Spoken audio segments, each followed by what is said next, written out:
The cafe buzzed with the gentle hum of conversation, mingling with the rich aroma of freshly brewed coffee. I sat nestled in a corner, the warmth of the espresso cup cradled in my hands, lost in a sea of swirling thoughts. Amidst the tranquil ambience, the door swung open, ushering in a gust of cool air and the figure of a man. Tall and striking, he exuded an aura of quiet confidence that drew every eye in the room. "Is this seat taken?" His voice, like a melody woven from silk, cut through the air, and I found myself captivated by the intensity of his gaze. I shook my head, a tentative smile gracing my lips. "No, it's all yours," I replied, gesturing to the empty chair opposite me. As he settled into the seat, the tension in the air seemed to dissipate, replaced by an easy camaraderie that felt both familiar and exhilarating. "Mind if I join you?" he asked, a playful twinkle in his eye. "Not at all," I replied, my heart fluttering with unexpected excitement. I could use the company. And so we began to converse, each word flowing effortlessly between us as though we were old friends reunited after years apart. "I'm Dylan," he introduced himself, extending a hand across the table. "I'm Emily," I replied, feeling a rush of warmth at the simple act of connection. As the hours passed in a blur of laughter and shared stories, it felt as though the world outside the cafe ceased to exist, leaving only the two of us suspended in a bubble of newfound intimacy. Before I knew it, the cafe was closing for the night, and yet it felt as though our conversation had only just begun. "Would you like to continue this conversation over dinner?" Dylan asked, his eyes alight with anticipation. Without hesitation, I nodded, a thrill coursing through my veins at the prospect of spending more time with this intriguing stranger named Dylan. In the days that followed our serendipitous cafe encounter, Dylan and I embarked on a whirlwind romance that seemed to defy all logic and reason. Every moment spent together felt like a stolen treasure, each shared laugh a melody that echoed through the chambers of my heart. Our love blossomed amidst the backdrop of bustling city streets and tranquil parks, each location imbued with the magic of newfound affection. From intimate dinners at candlelit bistros to lazy afternoons spent picnicking in the sun-dappled shade, every experience felt like a shared adventure, binding us together in a tapestry of shared memories. "I can't believe how lucky I am to have met you," Dylan would whisper, his eyes sparkling with adoration as we strolled hand in hand through the city streets. "And I can't believe how quickly you've stolen my heart," I would reply, unable to contain the rush of affection that flooded my being. As the days turned into weeks and the weeks into months, our relationship deepened, each passing moment strengthening the bonds that held us together. We shared our hopes and dreams, our fears and insecurities, laying bare the raw truth of our innermost selves. "You're the best thing that's ever happened to me, Emily," Dylan confessed one evening, his voice tinged with vulnerability. "And you're everything I never knew I needed," I replied, my heart swelling with love for this man who had become my everything.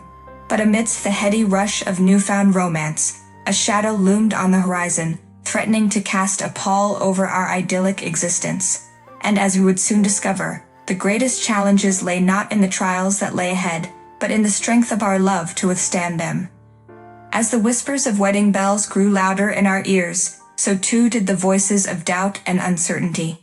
Dylan's parents, particularly his mother Wendy, cast a wary eye upon our blossoming romance, their concerns lurking beneath the surface like a hidden current in calm waters. It was during one fateful dinner at Dylan's childhood home that the issue came to a head. Seated around the elegant dining table, the air thick with tension, Wendy broached the topic with all the subtlety of a sledgehammer. "Now about this marriage of yours," she began, her tone laced with thinly veiled skepticism. "We believe it's only prudent to protect our family's assets." The implication hung heavy in the air, casting a shadow over our once joyful conversation. I felt a pang of hurt and indignation at the suggestion that my love for Dylan could be tainted by ulterior motives. But Dylan, ever the peacemaker, attempted to diffuse the situation with a forced smile. "We understand your concerns, Mom," he said, his voice strained. "But Emily and I are committed to each other, no matter what." Wendy's expression softened slightly, but her resolve remained unyielding. "Nevertheless, we believe it's in everyone's best interest to sign a prenuptial agreement," she insisted, her gaze piercing through me like a dagger. It was a bitter pill to swallow, the notion that our love could be reduced to a legal document. But faced with the prospect of losing Dylan, I acquiesced, albeit reluctantly. "I'll sign your prenup," I declared, my voice trembling with suppressed emotion. "But on one condition, a clause stipulating a hefty penalty for infidelity." The room fell silent at my bold declaration, the weight of my words hanging in the air like a guillotine poised to strike. And as I met Dylan's gaze, I saw a flicker of admiration and gratitude in his eyes, a silent acknowledgement of the depth of my love and commitment. In that moment, I knew that no matter what challenges lay ahead, our love would be the bedrock upon which we would weather the storm. And as we left Dylan's childhood home that evening, hand in hand, I clung to the hope that our love would prove stronger than any obstacle that dared to stand in our way. As the days turned into weeks and the weeks into months, the pressure to start a family weighed heavily upon us like an unrelenting burden. Every passing moment seemed to amplify the whispers of doubt and insecurity that lingered in the corners of our minds, casting a shadow over our once blissful existence. It was during a lazy Sunday afternoon, the sunlight filtering through the curtains in golden shafts of warmth, that the topic reared its head once more. Seated at the kitchen table, Dylan and I shared a quiet moment of intimacy amidst the chaos of our daily lives.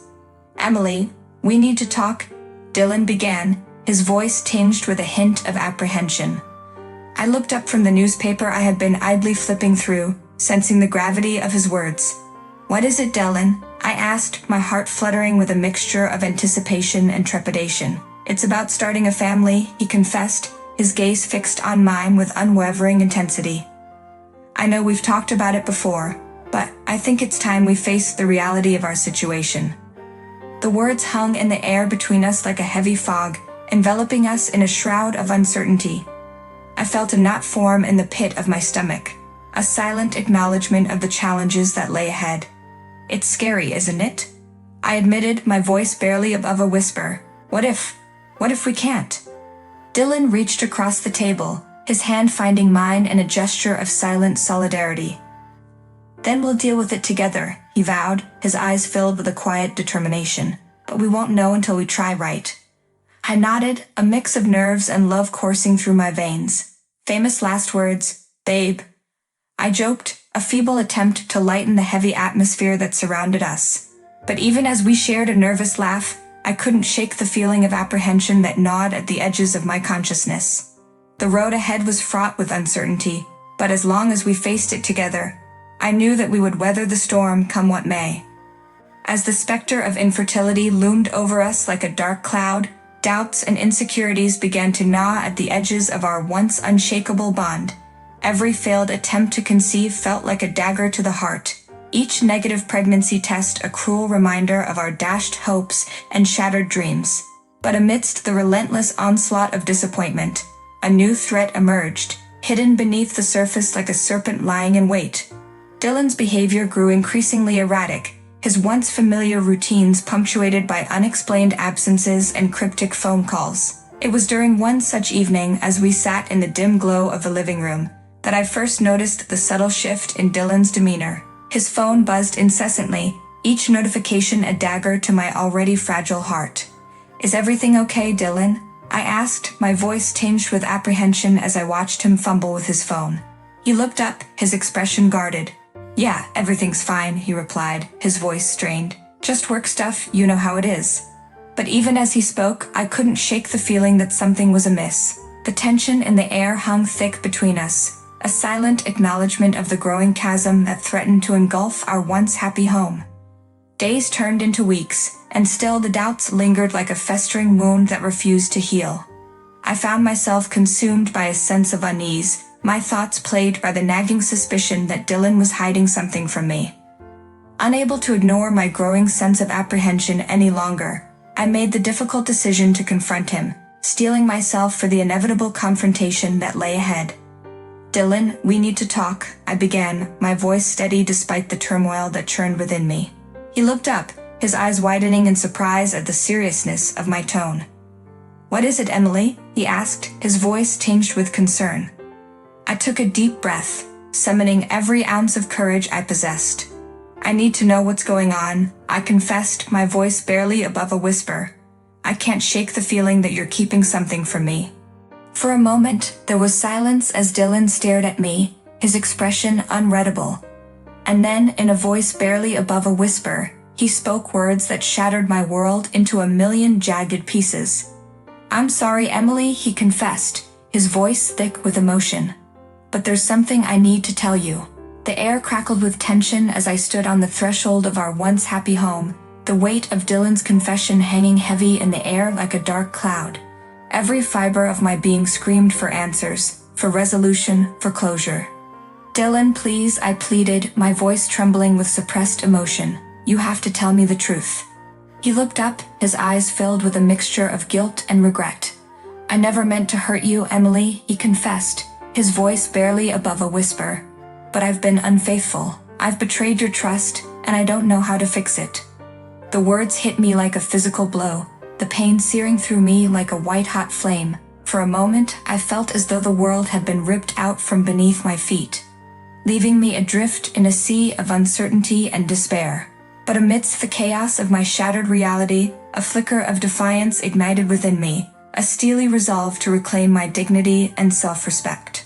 I squared my shoulders, meeting Dylan's gaze with unwavering determination. You've made your choice, Dylan, I declared, my voice ringing with finality.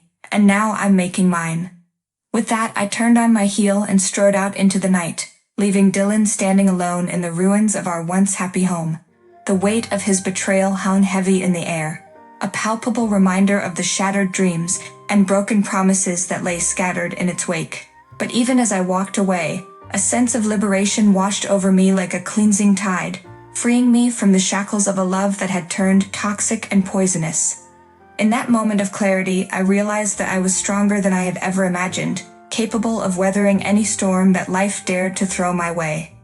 And as I stepped out into the cool embrace of the night, I knew that the road ahead would be long and arduous, fraught with obstacles and challenges that would test the limits of my resolve.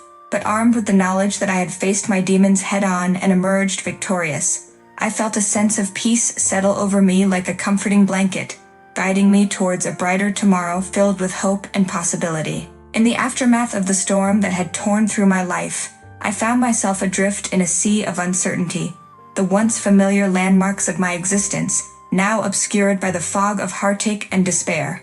But amidst the chaos of my shattered reality, a newfound sense of liberation began to take root within me, guiding me towards a path of self-discovery and renewal.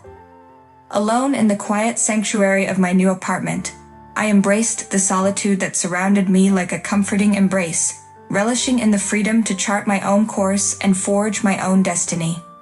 The walls echoed with the gentle hum of silence, each moment a precious gift of solitude that offered refuge from the tumultuous world outside.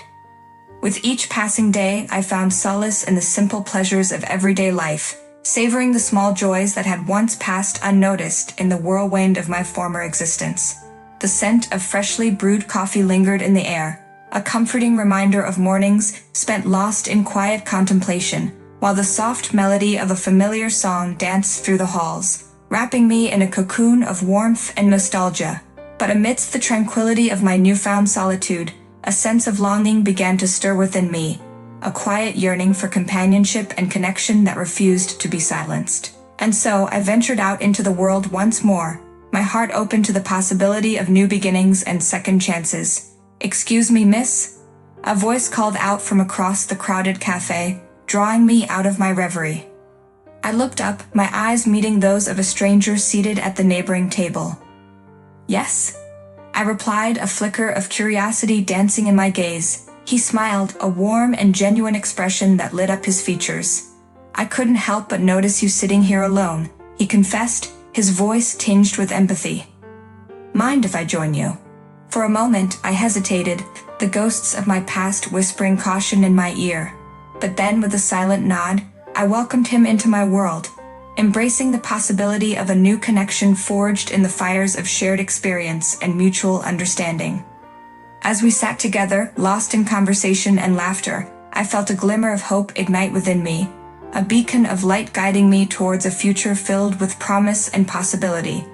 And as the sun dipped below the horizon, casting a golden glow across the city streets, I knew that I was finally ready to embrace whatever the future held, secure in the knowledge that I was never truly alone as long as I had the courage to reach out and seize the hand of fate.